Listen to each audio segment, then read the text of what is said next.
نحمدہ و نصلی علی رسولہ الکریم۔ ناظرین کرام، آپ نے دیکھا ہوگا کہ بہت سارے دوست یہ بھی کہہ رہے ہوتے ہیں کہ دیکھو بھائی فلاں شخص جو ہے نا وہ اہل الحدیث ہو گیا ہے، مسلک کے یعنی حنفی مسلک چھوڑ کر وہ اہل حدیث بن چکا ہے۔ اس طرح بہت ساری چیزیں دکھاتے ہیں اور دکھا کر یہ سمجھانا چاہتے ہیں یا یہ ذہن بنانا چاہتے ہیں دیکھو جی حق والی جماعت اہل الحدیث ہے۔ اس کی وجہ یہ ہے، یعنی اس کی دلیل یہ ہے کہ لوگ اس میں داخل ہو رہے ہیں، یعنی حنفی مسلک چھوڑ کر اہل الحدیث ہو رہے ہیں، اور اہل الحدیث ہونے کے بعد وہ واپس دوبارہ حنفی نہیں بنتے، یعنی وہ اہل الحدیث ہی رہتے ہیں، یعنی اتنی وہ ان کے نزدیک اس کو پکی دلیل سمجھ رہے ہوتے ہیں۔ اب اس پر دو چیزیں یعنی دو واقعات آپ کے سامنے پیش کرتا ہوں، بڑے دلچسپ ہیں، اگر غور بندہ کرے تو بڑے سمجھنے کے قابل ہیں، بہت ہی اس سے فائدہ ہوگا انشاءاللہ۔ تو رئیس الناظرین مولانا محمد امین صفدر اوکاڑی صاحب نے ایک واقعہ بتایا،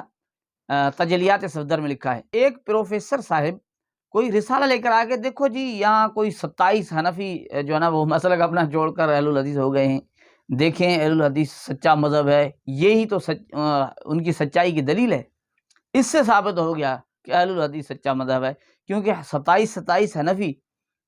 وہ 27 حنفی اپنا مسلک چھوڑ کر اہل الحدیث ہو گئے۔ تو حضرت مولانا محمد امین اوکاڑی صاحب نے بڑا زبردست جواب دیا اسے کہا کہ یہ جو آپ نے مجھے 27 کی بات بتا رہے ہیں، میں آپ کو سینکڑوں دکھا سکتا ہوں کہ ایسے لوگ جو وہ مسلک اہل الحدیث چھوڑ کر اہل قرآن میں داخل ہو گئے، اور اہل قرآن نے ایسے جو اپنا ان کا جو فرقہ ہے اہل قرآن کا، انہوں نے کتابیں لکھی ہیں کہ بھئی کتنے سارے اہل الحدیث مسلک اہل حدیث چھوڑ کر اہل قرآن ہو گئے، اور اہل قرآن ہونے کے بعد واپس دوبارہ اہل الحدیث نہیں ہوئے ہیں۔ تو ثابت ہو گیا اہل قرآن جو ہے نا وہ حق پر ہیں۔ اسی طرح کہا کہ بہت سارے غیر مقلدین اور اہل الحدیث کہلانے والے وہ مسلک اہل حدیث چھوڑ کر قادیانی بن چکے ہیں۔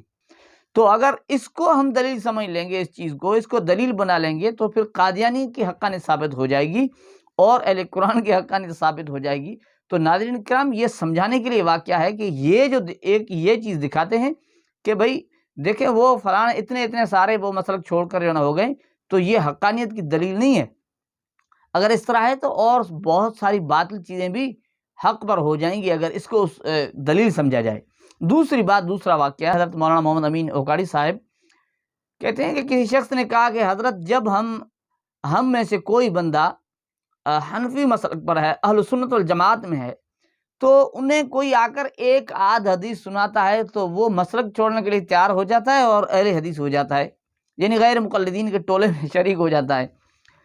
اور جب وہ غیر مقلد بن جاتا ہے تو اسی بندے کو جو ایک حدیث سن کر اپنا مسلک چھوڑ چکا تھا، ایک حدیث سن کر اہل حدیث ہونے کا اعلان جس نے کر دیا، اب اسی بندے کو ہم حدیث کیا قرآن پاک کی صریح آیات سنا رہے ہوتے ہیں، ایک حدیث نہیں بہت ساری احادیث دکھا رہے ہوتے ہیں، لیکن وہ ماننے کے لیے تیار نہیں ہوتا، وہ پھر واپس اپنی جگہ پر آنے کے لیے تیار نہیں ہوتا۔ وجہ کیا ہے؟ تو یہ بھی بڑا دلچسپ جواب دیا حضرت مولانا محمد امین صفدر اوکاڑی صاحب نے۔ حضرت نے کہا کہ دیکھیں جی، جب وہ اہل سنت والجماعت میں ہے، اس وقت اس کے دل کے اندر اللہ اور اس کے رسول کی ایک محبت بیٹھی ہوئی ہے، اس کے نزدیک اللہ اور اس کے رسول کی ایک عظمت ہے، حیثیت ہے کہ اللہ کی ذات اور اس کے رسول کی ذات، یعنی اب ان کے سامنے کوئی قرآن پاک کی آیت سناتا ہے یا احادیث میں سے کوئی حدیث سناتا ہے، تو یقیناً اس کے دل میں عظمت اللہ کے رسول کی بات کی اہمیت ہے ان کے نزدیک، تو وہ فوراً اسے قبول کر کے اپنے مسلک کو چھوڑنے کے لیے تیار ہو جاتا ہے۔ لیکن جب اہل سنت والجماعت سے نکلتا ہے، یعنی اپنے اس مسلک کو چھوڑ کر غیر مقلد اہل الحدیث کہلا بیٹھتا ہے، تو وہ جو اندر میں محبت تھی، عظمت تھی، وہ چیز دل میں ختم ہو جاتی ہے۔ اب جس بنا پر وہ اپنے مسلک کو چھوڑنے کے لیے تیار ہوا، یعنی محبت ہی وجہ بنی نا، وہ دل میں جو عظمت تھی وہی وجہ بنی، وہ تو ختم ہو چکی نا۔ اب جو بندہ ایک حدیث سن کر، حدیث کی دل میں عظمت تھی اللہ کے رسول کی بات کی، جو ایک حدیث سن کر اپنا مسلک چھوڑ بیٹھا تھا، اب اس کے دل میں نہ عظمت ہے نہ محبت ہے، کیونکہ وہ غیر مقلد تو بن چکا ہے نا، اہل الحدیث ہو چکا ہے۔ اب اسے آپ سینکڑوں سنا دیں حدیث، سینکڑوں آیات سنا دیں تو واپس دوبارہ نہیں لوٹتا۔ تو یہ مولانا محمد امین صفدر اوکاڑی نے یہ واقعہ سنا ہے۔ تو امید ہے کہ یہ بات آپ کو سمجھ آپ چکے ہوں گے کہ کسی کا مسلک چھوڑنا، دوسرے مسلک میں جانا، وہ دوسرے مسلک کی حقانیت کی دلیل نہیں ہے، اور دوسری بات وہاں سے واپس نہ آنا یہ بھی ان کی دلیل نہیں ہے، ٹھیک ہے۔ اور بہت سارے ایسے ہی دنیا کے اندر ہم نے دیکھے ہیں کہ انہی میں آپ ابھی دیکھ لیں، وہ خود کہہ رہے تھے کہ رانا شمشاد سلفی کے متعلق کہ وہ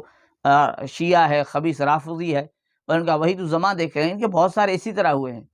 ابھی ان کے اندر جو نا وہ اور ترقی ہو رہی ہے، پھر کوئی انجینئر علی مرزا بن رہا ہے غیر مقلد سے، پر پتہ نہیں کیا یعنی ان سے کچھ ہو رہے ہیں، تو یہ کوئی ان کی حقانیت کی دلیل نہیں۔ لہٰذا یہ بھی ایک قسم کا ان کا وسوسہ ہے کہ لوگ اس وسوسے میں پھنس کر کسی طرح ہمارے مسلک میں داخل ہو جائیں، کیونکہ یہ بیچارے بہت تھوڑے ہیں، ان کی تعداد کچھ بڑھ جائے۔